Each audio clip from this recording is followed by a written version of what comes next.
하나님 주신 말씀 마태복음 17장 14절부터 27절입니다. 신약 성경 29쪽 마태복음 17장 14절부터 27절입니다.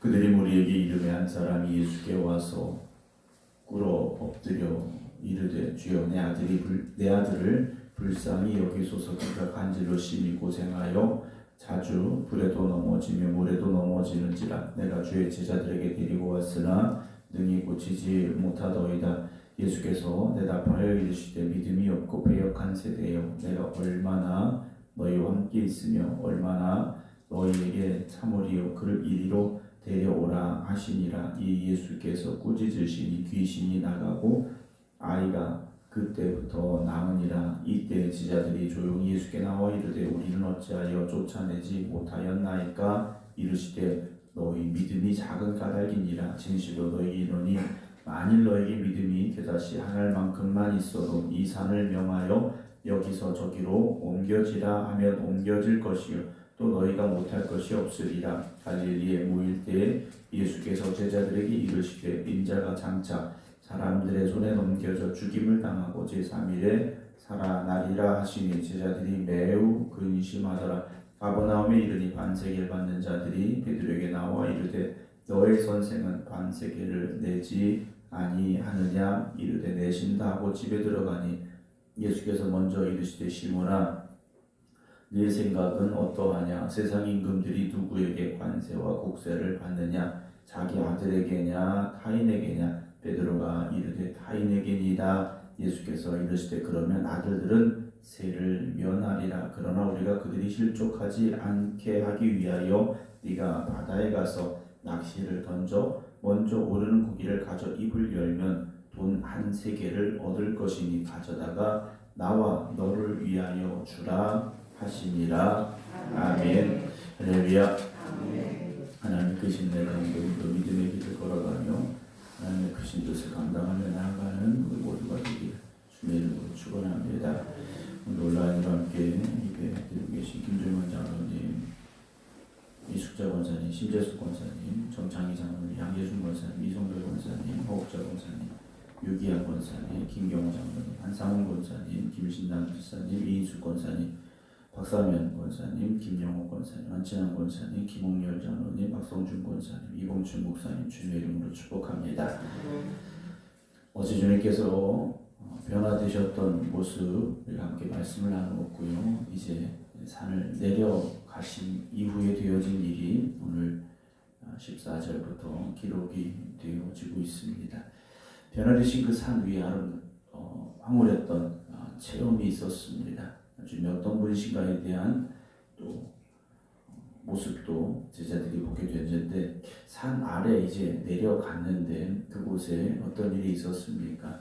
한 사람이 예수님께 와서 엎드렸습니다. 그래서 주님 내 아들을 불쌍히 여기소서. 그가 병이 있는데 어떤 병입니까? 간질이 있었는데 요즘도 이 간질을 가진 분들이 약으로 증상을 좀 완화시키긴 합니다만 증상이 나올 때는 아주 힘들어하는 모습들을 보게 되는데, 예수님 당시에는 약도 없었지 않습니까? 그래서 간질로 심히 고생하여 어떤 일이 벌어졌느냐, 자주 불에도 넘어지고 물에도 넘어지는 일들로 인하여서 이 아들을 데려온 이 사람이 예수님께 꿇어 엎드려서 고쳐주기를 원하고 있죠. 그런데 그 앞서서 주님이 산에 오르셨을 때 먼저 누구를 만났습니까? 제자들을 만났습니다. 예수님의 제자들을 만났는데 제자들이 능히 고치지 못했다라고 예수님께 말씀을 드렸습니다. 제자들은 왜 못 고쳤는가라는 거죠. 오늘 제자들이 왜 이 아들을 고치지 못했는가, 주님께서 제자들을 책망하시는 모습을 통해서 우리의 삶을 또 우리의 신앙을 점검해 보는 시간이 되었으면 저는 생각을 가져보게 됩니다. 제자들도 고치지 못했습니다. 제자들이 고치지 못했다라는 거죠. 여러분, 우리도 실패할 때가 있습니다. 그렇죠? 예수의 제자들도 지금 고치지 못했습니다. 실패한 거죠. 근데 우리도 완전하지 않습니다. 어떤 분들은 교회만 가면 다 해결된다 라는 믿음이라고 해야 될까요? 근데 실상 그렇지 않을 때가 있지 않습니까? 기도하면 다 된다. 여러분, 우리가 그렇지 않다라는 것도 우리가 삶을 통해서 마주했던 순간들이 있지 않습니까? 그럼에도 불구하고 우리는 주님께로 나아가야 되고 우리의 기도를 멈추지 말아야 됩니다. 제자들은 물론 실패했습니다. 그러나 이 아버지는 어떻게 합니까?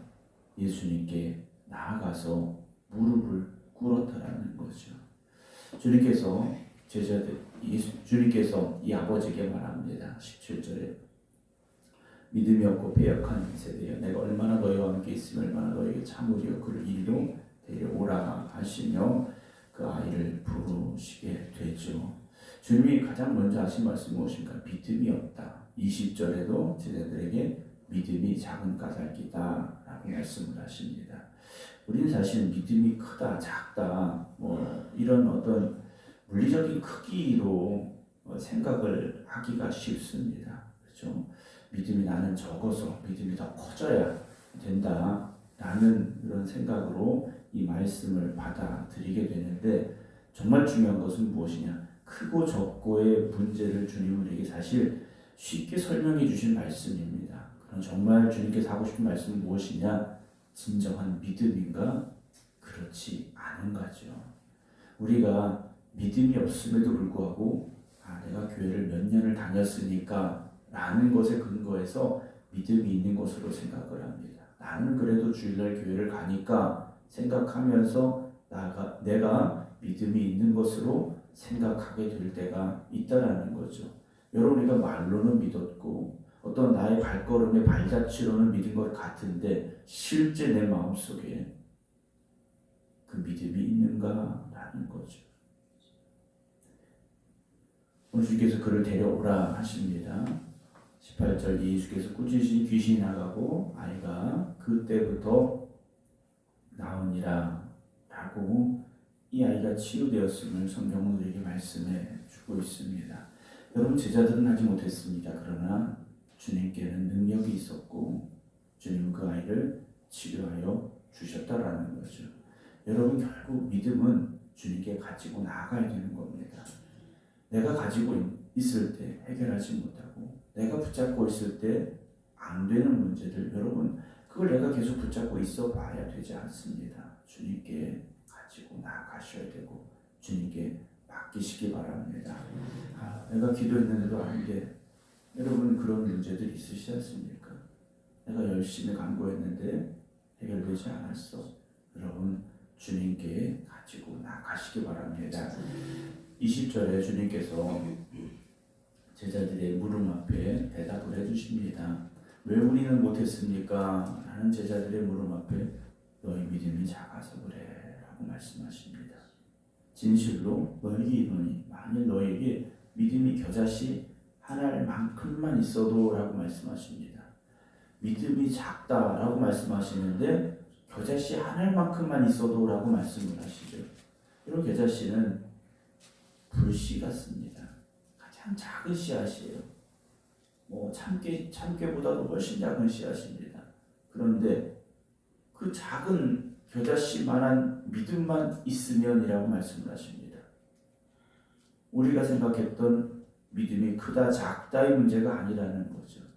겨자씨만한 믿음만 있다면 이 산을 명하여 여기서 저기로 옮기라면 옮겨질 것이고 또 너희가 못할 것이 없다라고 말씀을 하십니다. 우리가 생각하는 믿음의 크고 적음의 문제가 아니라는 거죠. 겨자씨는 살아있는 씨앗입니다. 살아있는 씨앗이죠. 아무리 좋은 씨앗, 귀한 씨앗이라도 우리가 찜통에 넣고 쪄버리면 그건 생명이 없어져 버리지 않습니까? 그냥 먹고 끝나는 씨앗이 되겠죠. 그러나 살아있는 씨앗은 싹이 트고 자라서 열매를 맺게 돼 있습니다. 여러분, 오늘 우리의 믿음은 살아있는 믿음이 되어져야 됩니다. 살아있는 믿음은 오늘도 주님이 살아 역사하심을 믿는 믿음이 되어져야 됩니다. 주님은 2000년 전에 오셨다가 그냥 사라진 분이 아니라 지금도 우리와 함께하고 계시고 우리의 기도에 응답하시는 주님이 되심을 믿으시기 바랍니다. 오늘 우리는 믿음이 적어서, 믿음이 연약해서 라고 그냥 포기하는 경우가 많습니다. 여러분, 그런 믿음이 아니라 주님께 가지고 나아가는 믿음이 되어지시기 바랍니다. 나는 포도나무에 너희는 가지라 말씀을 하십니다. 주님께 붙어 있어야 우리가 살아있는 믿음이 되는 거죠. 나 홀로, 내 힘으로 되는 게 아니라는 겁니다.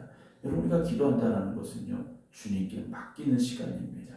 주님을 의지하는 시간입니다. 내가 기도를 몇 시간 했으니까 이쯤 되겠지. 여러분, 그건 기도한 게 아니죠. 그렇게 하는 건 기도가 아니라는 겁니다. 주님께 맡기는 겁니다. 살아있는 겨자씨, 그 겨자씨의 믿음이 오늘 우리의 믿음이 되기를 주님의 이름으로 축원합니다. 22절에 갈릴리에 모일 때 예수께서 제자들에게 말씀을 하십니다. 주님이 다시 고난에 대해서 말씀을 하셔요. 주님은 제자들에게 변화선의 그 변화된 모습만 보여주신 것이 아니고 고난 받으시고 죽으셔야 되는 것도 말씀을 하셨는데, 오늘 간질린 아이를 고쳐주시고 난 이후에도 제자들에게 이 말씀을 하셔요. 인자가 장차 사람들의 손에 넘겨져 죽임을 당하고 제3일에 살아나리라. 이 말씀을 하십니다. 여러분, 우리가 주님을 따라가는 길은 십자가의 길이다 라고 계속 말씀을 드리고 있습니다. 우리가 예수 그리스도를 믿음으로 말미암아 우리가 교회를 다녀서 어떤 세상적인 성공을 얻기 위해서, 어떤 사람들에게 인정받기 위해서, 여러분, 그렇지 않다라는 거죠. 주님은 우리를 십자가 앞으로 부르고 계신 겁니다. 내게 주어진 십자가를 지고 정말 주님이 가신 그 길을 따라가는 결단과 고백으로 살아가라고 말씀해 주고 계시다라는 거죠. 그렇게 우리는 주님의 뒤를 따라가야 되는데 제자들이 매우 근심했다라고 되어 있습니다. 매우 근심했죠. 주님께서 고난받으시고 죽으셔야 된다? 여러분, 이게 근심이 될 수밖에 없지 않습니까? 때로는 우리가 가야 되는 그 길 앞에서 내가 굳이 그렇게까지 해야 되는가? 라는 생각이 들 때가 있습니다. 그러나 우리는요, 그렇게 해야 된다라는 거죠. 목사님, 내가 그렇게까지 손해보며 해야 됩니까? 내가 그렇게까지 신경 쓰면서 해야 됩니까? 내가 그렇게까지 속상해하며 가슴 아파하며 해야 됩니까? 그것이 주님이 가라고 하신 길이라면 우리는 가야 되죠. 우리는 그렇게 가야 되는 겁니다. 내가 기분 나빠서 내가 그렇게까지 해야 돼? 나도 자존심이 있어. 여러분, 우리가 그런 생각하지 말자라는 거죠. 24절에 가버나움에 이르니 반세계를 받는 자들이 성전세를 받는 사람들이 가버나움에서 아마 성전세를 받고 있었던 것 같습니다. 당시 20세 이상의 유대 남자들은 성전세를 냈습니다. 성전세를 냈어요. 그래서 성전을 유지하고 또 성전에 필요한 일들을 감당하는 그런 성전세였는데, 성전세 받는 사람들이 이제 가버나움에서 받고 있었던 것 같습니다. 그때 베드로에게 나와 이르되 너의 선생은 반세계를 내지 않는다 그래요. 야, 예수라는 너의 선생도 성전세를 내야 되는데 왜 안 내냐? 그래요. 베드로가 그래서 집에 들어가니 예수님께서 먼저 말씀을 하셔요. 시몬아, 네 생각이 어떠냐? 그래요. 그러면서 세상 임금들이 누구에게 관세와 국세를 받느냐? 자기 아들한테 받니? 다른 사람들한테 받니? 물어보셔요. 베드로가 당연히 아들한테 받는 게 아니라 다른 사람들한테 받습니다. 그래요. 그렇죠. 왕의 아들이 세금을 내느냐? 그렇지 않다라는 거예요. 예수님께서 말씀을 하시되 그렇다면 아들들은 세를 면하리라. 그렇죠. 예수님은 하나님의 아들 되신 분이죠. 하나님의 아들 되신 분이 성전세를 내야 되느냐? 그렇지 않다라고 말씀을 하셔요. 여러분, 이 짧은 대화 속에도 예수님이 누구이신가에 대해서 베드로에게 지금 가르쳐주고 계신 거죠. 나는 하나님의 아들로 이 땅에 온 것이다. 베드로에게 분명하게 말씀을 하십니다. 여러분, 예수님이 누구이신가에 대한 분명한 고백을 다시금 오늘 새벽에 가지시기 바랍니다. 27절에 그러나 우리가 그들이 실족하지 않게 하기 위하여 예수님 성전세를 내지 않으셔도 되는 분이시죠. 그런데 베드로에게 야, 그 사람들이 우리 때문에 실족하면 안 되니까 네가 바다에 가서 갈릴리 호수에 가서 낚시를 해라 그러셔요.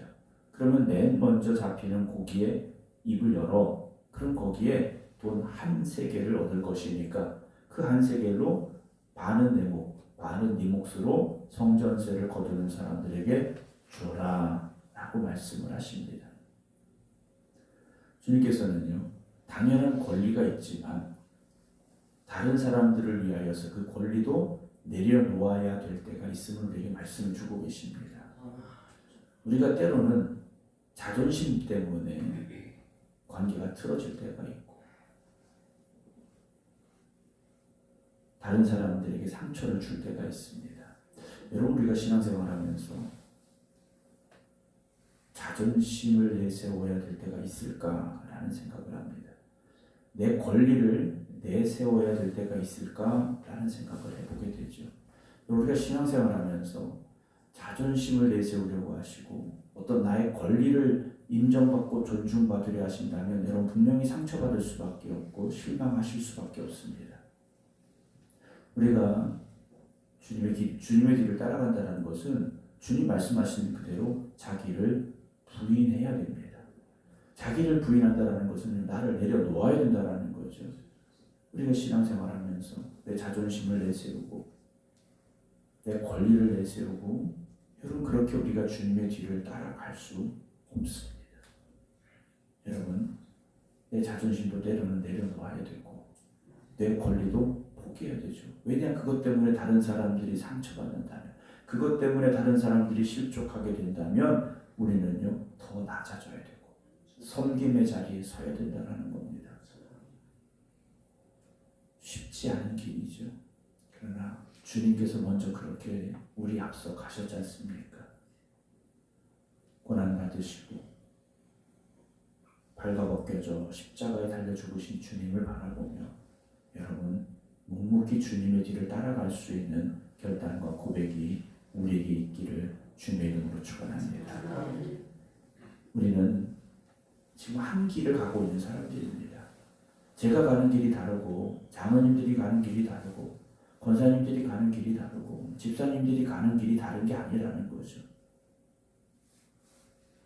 물론 목사의 책임이 더 클 것이고 장로님들의 책임이 더 클 것은 맞습니다. 그러나 우리는 같은 길을 가고 있는 사람들입니다. 다른 모습, 다른 생각이 아니라 주님이 말씀하신 그대로 자기를 부인하고 나에게 주는 십자가를 지고 우리 앞서 가시는 주님의 뒤만 따라가기를 원합니다. 그렇게 우리가 사순절 정말 주님만 바라보며 주님의 뒤를 따라가겠습니다. 결단하며 고백하는 그 귀한 시간이 바로 오늘 이 새벽이 되기를 주님의 이름으로 축원합니다. 기도하겠습니다. 사순절 6번째 기도하며 하나님 앞에 예물을 드립니다. 주님, 안금영 권사님 기도하는 제목이 응답하시고 역사하여 주시옵소서. 오늘도 저희들이 주님의 말씀을 함께 듣고 나누었습니다.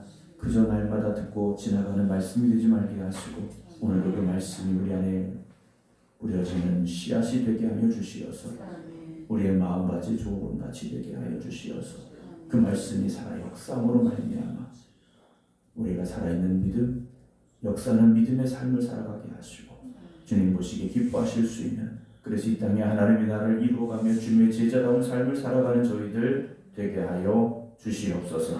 사순절 기간을 보내고 있습니다. 날마다 주님의 십자가만 바라보게 하여 주시옵시고 우리 앞서 가신 주님의 뒤를 따라가는 제자들이 되게 하여 주시옵소서. 이제는 우리 주 예수 그리스도의 은혜와 아버지 하나님의 극진하신 사랑하심과 성령님의 감동, 감화교통 역사하심이 오늘도 주님의 뒤를 따라가는 제자로 이 하루를 살아가겠습니다. 기도드리는 모든 성도들 위해 이제부터 영원토록 함께 하시기를 간절히 축원하옵나이다. 아멘.